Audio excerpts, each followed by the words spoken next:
Hello to all young minds, welcome to my channel science entity. तो आज हम लोग बात करने वाले हैं कंपाउंड ऑफ नाइट्रोजन का।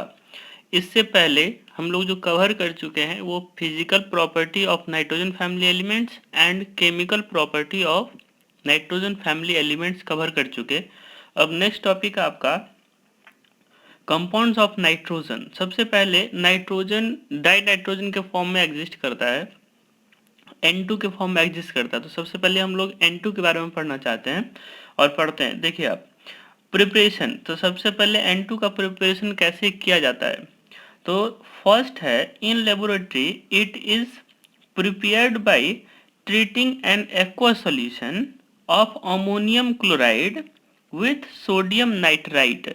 सोडियम नाइट्राइट को अगर हम लोग अमोनियम क्लोराइड के साथ रिएक्शन करवाएंगे तब जाकर के N2 का फॉर्मेशन होगा, डाई नाइट्रोजन का फॉर्मेशन होता है। जैसे अमोनियम क्लोराइड का फॉर्मूला NH4Cl होता है और सोडियम नाइट्राइट का फॉर्मूला NaNO2 होता है। जब इसको हम लोग रिएक्शन करवाएंगे तो सबसे पहला बात जो होगा वो आयंस एक्सचेंज होगा। तो आयंस एक्सचेंज होगा जिससे NH4NO2 का फॉर्मेशन होगा और Na के साथ Cl NaCl का फॉर्मेशन हो जाएगा। अब ये अमोनियम नाइट्राइट का फॉर्मेशन हो गया। तो फर्स्ट स्टेप में अमोनियम नाइट्राइट का ही फॉर्मेशन होता है। उसके बाद नेक्स्ट स्टेप में हम लोग क्या करते हैं, इसको हीट कर देते हैं। जब अमोनियम नाइट्राइट को हीट करेंगे तब N2 और H2 का फॉर्मेशन होगा। तो अब यहाँ से देखिए, अगर अमोनियम क्लोराइड और सोडियम नाइट्राइट को हम लोग रिएक्शन करवाए तो क्या बन गया, अब N2 H2O एंड NaCl। तो एनसीईआरटी में जो लिखा हुआ है वो लिखा हुआ है ये आपका, लेकिन ये आपको दो स्टेप में पूरा होता है, जो स्टेप यहाँ पर क्लियर लिखा हुआ है। जब इस दोनों को रिएक्शन करवाएंगे तो अमोनियम नाइट्राइड का फॉर्मेशन होगा और अमोनियम नाइट्राइड को हीट करेंगे तब जाकर के N2 का फॉर्मेशन होगा, डाई नाइट्रोजन का फॉर्मेशन होता है। तो एनसीईआरटी में ये लिखा हुआ है, लेकिन स्टेप ये होता है। नेक्स्ट आपका it can also be prepared by heating ammonium dichromate. तो अमोनियम डाइक्रोमेट को अगर हम लोग हीट करते हैं तो यहां से भी N2 का फॉर्मेशन होता है। जैसे अमोनियम डाइक्रोमेट का फॉर्मूला होता है NH4 का होल टू Cr2O7। क्या होता है, NH4 का होल टू Cr2O7। जब इसको हम लोग हीट करते हैं तो N2 plus 4H2O plus Cr2O3 का फॉर्मेशन करता है।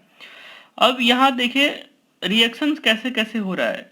अमोनियम डाइक्रोमेट में क्रोमियम +3 ऑक्सीडेशन स्टेट में और अमोनियम आयंस में नाइट्रोजन -3 ऑक्सीडेशन स्टेट में। अब ये नाइट्रोजन यहाँ पर देखिए 0 ऑक्सीडेशन स्टेट में चला गया है।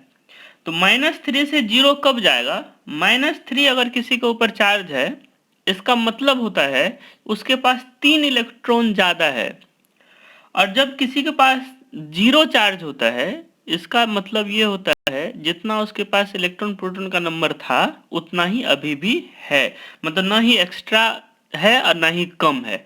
तो नाइट्रोजन के पास जितना इलेक्ट्रॉन होना चाहिए उतना ही है, जिस वजह से कोई भी चार्ज इस पर डेवलप नहीं हुआ।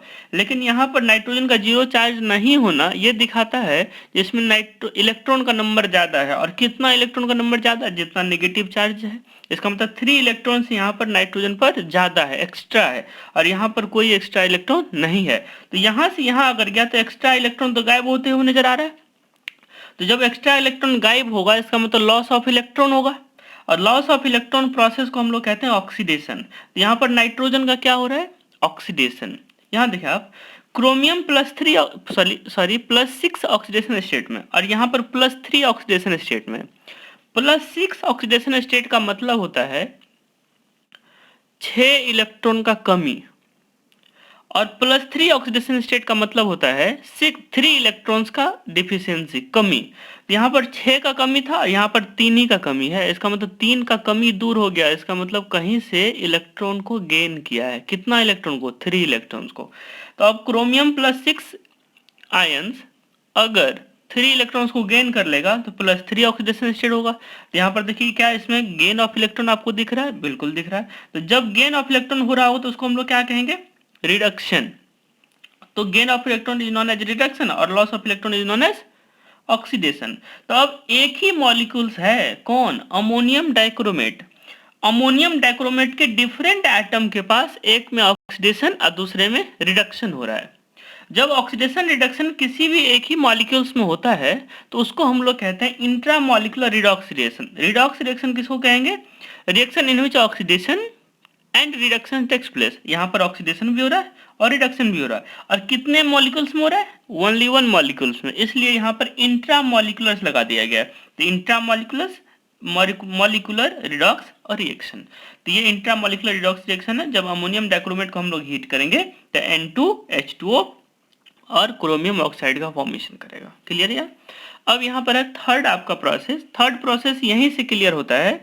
अमोनियम नाइट्राइड को हम लोग हीट कर रहे थे, N2 और H2O रिलीज कर रहा है। यही प्रोसेस, एक एक्स्ट्रा प्रोसेस मैंने बना दिया आपको, यहाँ से क्वेश्चन आ सकते हैं। It can also prepared by heating ammonium nitride। तो अमोनियम नाइट्रेट NH4NO2, इसको हम लोग हीट करेंगे तो N2 प्लस H2O का फॉर्मेशन होता है। यहाँ पर भी N2 का फॉर्मेशन हो रहा है। अब यहाँ पर देखिए NO2, तो अमोनियम आयंस में -3 ऑक्सीडेशन स्टेट और नाइट्राइड आयन में +3 ऑक्सीडेशन स्टेट, किसका, नाइट्रोजन का। इससे पहले हम लोग देखे थे +3 ऑक्सीडेशन स्टेट शो कर रहा था, +1 ऑक्सीडेशन स्टेट लेकर के +5 ऑक्सीडेशन स्टेट तक शो कर रहा था, और -3 ऑक्सीडेशन स्टेट भी शो कर रहा था, जो ऑक्सीडेशन स्टेट में हम लोग अच्छे से कंप्लीट कर चुके हैं। तो यहाँ पर नाइट्रोजन -3 ऑक्सीडेशन स्टेट में, यहाँ पर नाइट्रोजन +3 ऑक्सीडेशन स्टेट में, लेकिन यहाँ पर नाइट्रोजन कितना ऑक्सीडेशन स्टेट में, 0 ऑक्सीडेशन स्टेट में। तो यहाँ पर 3 इलेक्ट्रॉन का कमी हो गया, कमी है वो दूर हो गया। यहाँ पर 3 इलेक्ट्रॉन ज्यादा है, वो भी क्या हो गया, यहाँ पर दूर हो गया। तो ज्यादा है वो 0 पर आ गया, इसका मतलब लॉस हो रहा है। कम है 0 पर आ रहा है, इसका मतलब गेन ऑफ इलेक्ट्रॉन हो रहा है। तो अगर -3 से 0 जा रहा है, इसका मतलब ऑक्सीडेशन हो रहा है, लॉस ऑफ इलेक्ट्रॉन हो रहा है। और +3 से 0 आ रहा है, इसका मतलब गेन ऑफ इलेक्ट्रॉन करके 3 इलेक्ट्रॉन्स को गेन कर लेगा, तो यहाँ पर +3 और -3 गायब हो जाएगा, तो 0 हो जाएगा। तो यहाँ पर NO2 का नाइट्रोजन जो है वो रिडक्शन में जा रहा है, NH4 का नाइट्रोजन जो वो किस में जा रहा है, ऑक्सीडेशन में।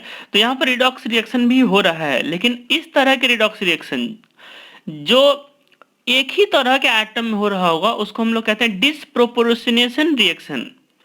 तो ये जो इंट्रामॉलिक्यूलर रिडॉक्स रिएक्शन है, इसको हम लोग दूसरे नाम से जानते हैं डिसप्रोपोर्शनेशन रिएक्शन। तो अगर हम अमोनियम नाइट्राइड को हीट करेंगे तो डिसप्रोपोर्शनल रिएक्शन होगा और उसमें N2 का फॉर्मेशन होगा। ये आपका थर्ड प्रोसेस था नाइट्रोजन डाइनाइट्रोजन के प्रिपरेशन का। अब फोर्थ प्रोसेस क्या कहता है, high purity nitrogen is obtain by heating azide of barium and sodium.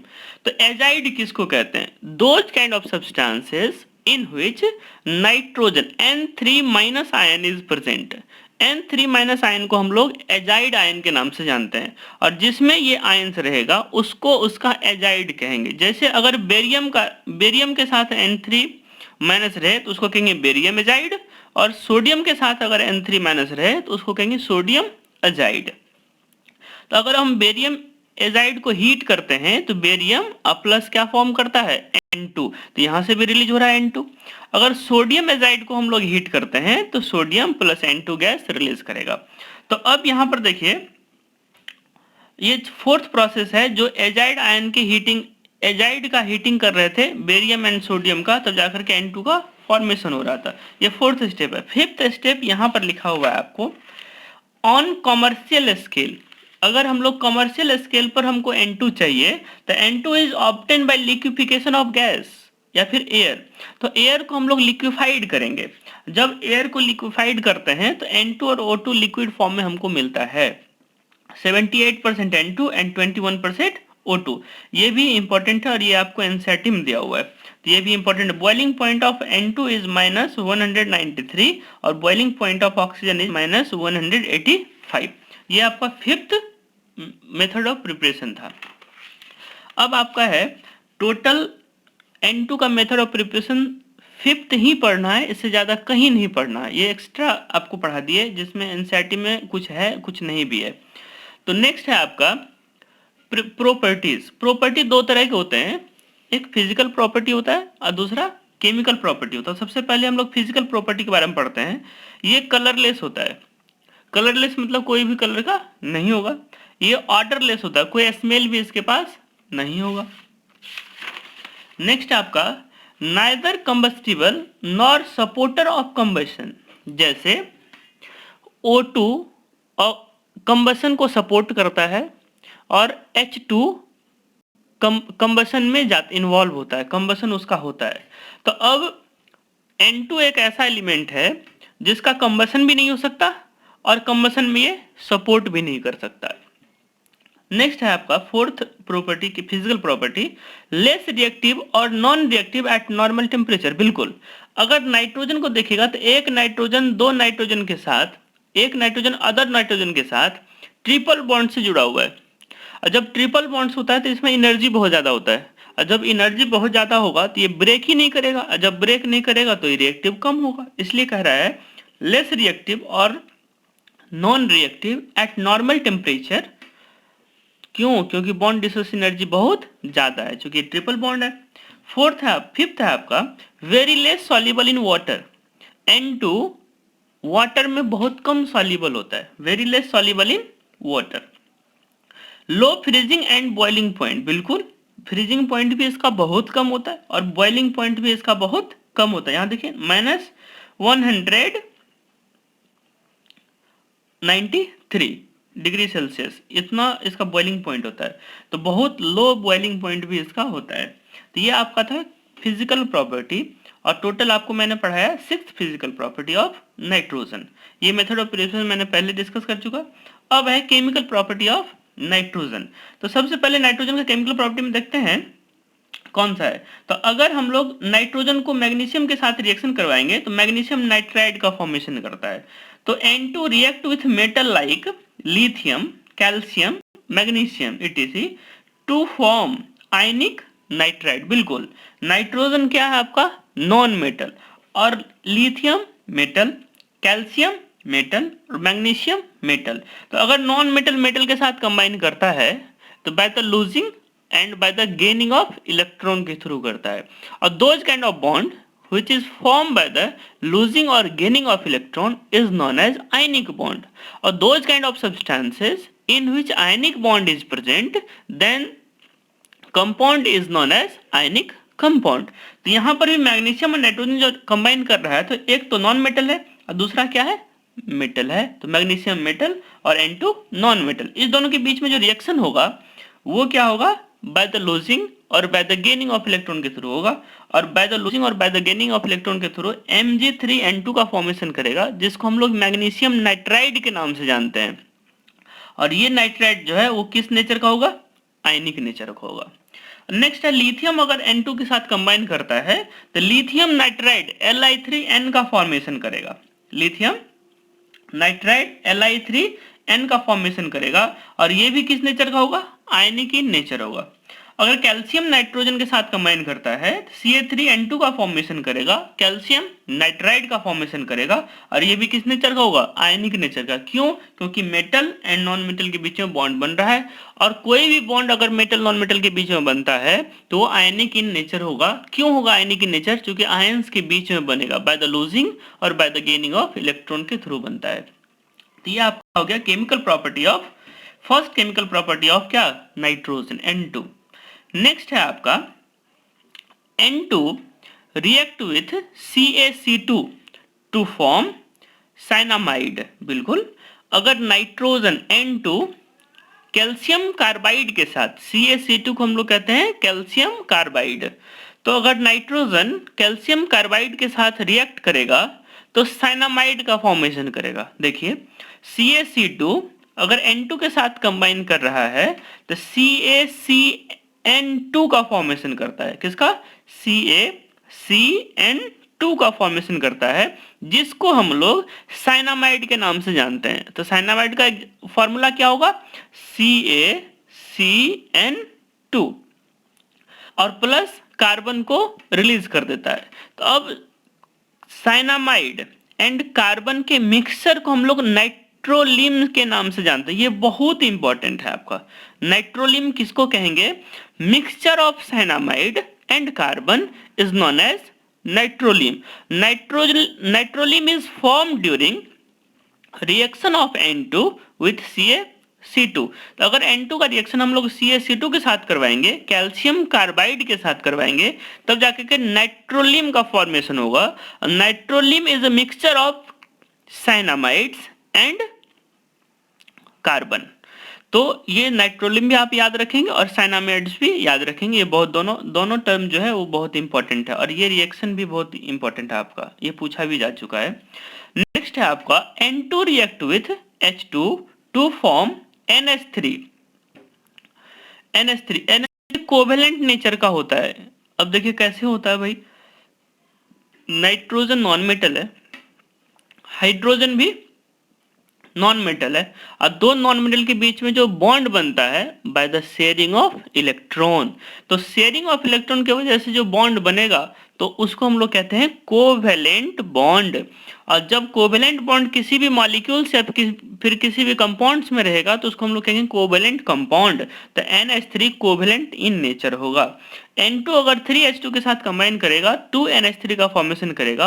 और इसमें कंडीशन होगा जो आगे हम आपको पढ़ाने वाले हैं, at high pressure and at low temperature. बस यहाँ पर इतना ही काम चल जाएगा, क्योंकि तो केमिकल प्रॉपर्टी हम लोग पढ़ रहे हैं। जब अमोनिया का फॉर्मेशन हम लोग पढ़ेंगे तो वहाँ पर डिटेल में देखेंगे कौन सा कैटलिस्ट यूज होता है, कितना प्रेशर लेगा, कितना टेम्परेचर लेगा, तो वहाँ पर हम लोग डिटेल में इसको पढ़ने वाले हैं। तो N2 अगर डायरेक्टली कंबाइन किया H2 के साथ तो क्या बनाया, अमोनिया का फॉर्मेशन करे किया। और ये किस नेचर का हो गया आपका, कोवेलेंट नेचर का। क्यों हो गया, क्योंकि दो नॉन मेटल के बीच में बॉन्ड बन रहा है, और दो नॉन मेटल के बीच में बॉन्ड जो बनता है तो उसको हम लोग क्या कहेंगे, कोवेलेंट बॉन्ड। फोर्थ है आपका nitrogen react with oxygen to form NO। तो नाइट्रोजन अगर ऑक्सीजन के साथ कंबाइन करता है एट 2000 केल्विन टेम्परेचर, तब NO का फॉर्मेशन करता है। क्लियर। तो यहाँ पर nitrogen react with oxygen to form NO। तो ये आपका केमिकल प्रॉपर्टी था टोटल 4। तो 4 केमिकल प्रॉपर्टी आपको पढ़ना है किसका, नाइट्रोजन का, डाइनाइट्रोजन का। नाइट्रोजन कहें या फिर डाइनाइट्रोजन कहें, बात बराबर है। अब है यूज। तो N2 is used to provide inert atmosphere. यहाँ पर इनर्ट एटमॉस्फेयर कहने का क्या मतलब है, अगर N2 कहीं पर भी है तो वो एटमॉस्फेयर रिएक्टिव नहीं होगा। क्यों नहीं होगा, हम जानते हैं जो N2 में एक नाइट्रोजन दूसरे नाइट्रोजन के साथ ट्रिपल बॉन्ड से जुड़ा हुआ रहता है, और जितना नंबर ऑफ बॉन्ड दो एटम के बीच में बढ़ता है उसको तोड़ने में उतना ही ज्यादा एनर्जी लगता है, उतना ही ज्यादा मोर स्टेबल कंपाउंड्स का फॉर्मेशन करता है। तो अगर N2 देखे तो वो मोर स्टेबल होगा on the basis of number of bond. तो यहाँ पर 3 नंबर ऑफ बॉन्ड है और ये बहुत स्टेबल है, और ये जब तक ब्रेक नहीं करेगा तब तक दूसरे से कंबाइन नहीं करेगा, इसका मतलब रिएक्टिव नहीं होगा। तो ये ब्रेक करने में इसको बहुत ज्यादा एनर्जी चाहिए, इस वजह से N2 जहां कहीं भी होगा वो लेस रिएक्टिव होगा और वहां पर इनर्ट एटमॉस्फेयर का फॉर्मेशन करेगा। क्योंकि ये रिएक्टिविटी तो शो करेगा ही नहीं, तो उसके साथ कुछ भी रख दीजिए तो रिएक्टिव नहीं होगा, और रिएक्टिव अगर नहीं होगा तो फिर इनर्ट एटमॉस्फेयर हो गया। तो ऐसे एटमॉस्फेयर जिसमें कोई भी कंपाउंड्स या फिर कोई भी एलिमेंट्स रिएक्टिविटी शो नहीं करे, तो उस एटमॉस्फेयर को हम लोग कहते हैं इनर्ट एटमॉस्फेयर। जैसे आप 10th में पढ़े होंगे, जो रेंसिडिटी होता है, रेंसिडिटी को कंट्रोल करने के लिए हम लोग ऑयल और फैट कंटेनिंग फूड्स को हम लोग N2 गैस में पैक करते हैं, क्योंकि ये इनर्ट एटमॉस्फेयर वहां पर प्रोवाइड करता है। इनर्ट एटमॉस्फेयर प्रोवाइड करने की वजह से कोई भी चीज हम जिसमें ऑयल है और फैट है वो खराब नहीं होता है। अगर हम लोग ऑक्सीजन में पैक कर देंगे तो ऑक्सीजन के साथ कंबाइन करके वो ऑक्सीडाइज हो जाएगा, और ऑक्सीडाइज होने की वजह से वहां पर बैड स्मेल और बैड टेस्ट आ जाएगा, और बैड टेस्ट और बैड स्मेल को ही हम लोग रेंसिडिटी के नाम से जानते हैं। तो इस वजह से किस में पैक करते हैं, N2 में। क्यों, क्योंकि वो इनर्ट एटमॉस्फेयर मतलब प्रोवाइड करता है। नेक्स्ट आपका for the formation of NH3 HNO3 CaCN का 2 और ETC। तो अब ये अमोनिया, नाइट्रिक एसिड और यहाँ पर कैल्शियम साइनामाइड का फॉर्मेशन करता है। तो बहुत सारे नाइट्रोजन कंटेनिंग कंपाउंड्स को फॉर्म करने के लिए हम लोग को नाइट्रोजन का जरूरत पड़ता है, जैसे ammonia, nitric acid, calcium cyanamide, ये सब आपको फॉर्म करिएगा तो वहाँ पर N2 का जरूरत पड़ेगा। यहाँ देखिए कैल्शियम साइनामाइड का फॉर्मेशन हो रहा है तो यहाँ पर N2 आपको चाहिए। यहाँ पर देखिए अमोनिया का फॉर्मेशन हो रहा है तो यहाँ पर भी आपको N2 चाहिए। तो इस तरह से हम लोग अगर नाइट्रोजन कंटेनिंग कंपाउंड्स का फॉर्मेशन करेंगे तो वहाँ पर हमको क्या चाहिए, N2 चाहिए। अब नेक्स्ट है आपका as refrigerant to preserve biological material, food items and cryosurgery. तो अभी तुरंत बताएं हम आपको जो फूड आइटम्स को प्रिजर्व करने के लिए क्यों जरूरी है, क्योंकि ये इनर्ट एटमॉस्फेयर प्रोवाइड करता है। इनर्ट एटमॉस्फेयर प्रोवाइड करने की वजह से कोई भी फूड आइटम को हम लोग जो पैकिंग करेंगे या फिर बायोलॉजिकल मटेरियल को अगर हम लोग प्रिजर्व करेंगे तो हम लोग किस में प्रिजर्व करेंगे, N2 में, डाइनाइट्रोजन में। नेक्स्ट आपका फॉर प्रिपेयरिंग गैस थर्मोमीटर। तो थर्मोमीटर जो होता है अभी जो हम लोग यूज करते हैं वो जनरली क्लिनिक थर्मामीटर में आपको यूज होता है Hg, मरकरी। लेकिन गैस थर्मामीटर एक होता है जिसमें प्रिपेयर्ड किया जाता है किसको, जो प्रिपेयर्ड किया जाता है N2 गैस फिल करके। नेक्स्ट आपका फॉर फिलिंग इलेक्ट्रिक बल्ब। बिल्कुल, इलेक्ट्रिक बल्ब में ऐसे गैस को हम लोग फिल करते हैं जो इनर्टनेस शो करता है, जो रिएक्टिव नहीं होगा, वो फर्दर इलेक्ट्रॉन को रिलीज नहीं करेगा, वो आयोनाइज नहीं हो जाएगा, उसी को हम लोग इलेक्ट्रिक बल्ब में फिल करते हैं। और ये भी क्या होता है, लेस रिएक्टिव होने की वजह से इसको इलेक्ट्रिक बल्ब में हम लोग इसको फिल कर सकते हैं, क्योंकि ये भी इनर्ट एटमॉस्फेयर प्रोवाइड करता है। किसके तरह, इनर्ट गैस के तरह, हीलियम, नियन, आर्गन, क्रिप्टन की तरह ये भी इनर्ट एटमॉस्फेयर शो करेगा। और इनर्ट एटमॉस्फेयर शो करने की वजह से इलेक्ट्रिक बल्ब भी इसको बनाया जाता है। तो ये आप पढ़े, आप डाई नाइट्रोजन के बारे में अभी डिटेल में स्टडी किए हैं। इसके बाद आप एक बार एनसीईआरटी को रीडिंग करिए। मैंने जो भी पढ़ा रहा वो एनसीईआरटी को इंक्लूड करते हुए एक्स्ट्रा जो भी इंफॉर्मेशन आपके लिए ज़रूरत है और इस चीज़ को समझने के लिए जितना ज़रूरत है मैं उतना इसमें आपको लिख दे रहा हूँ।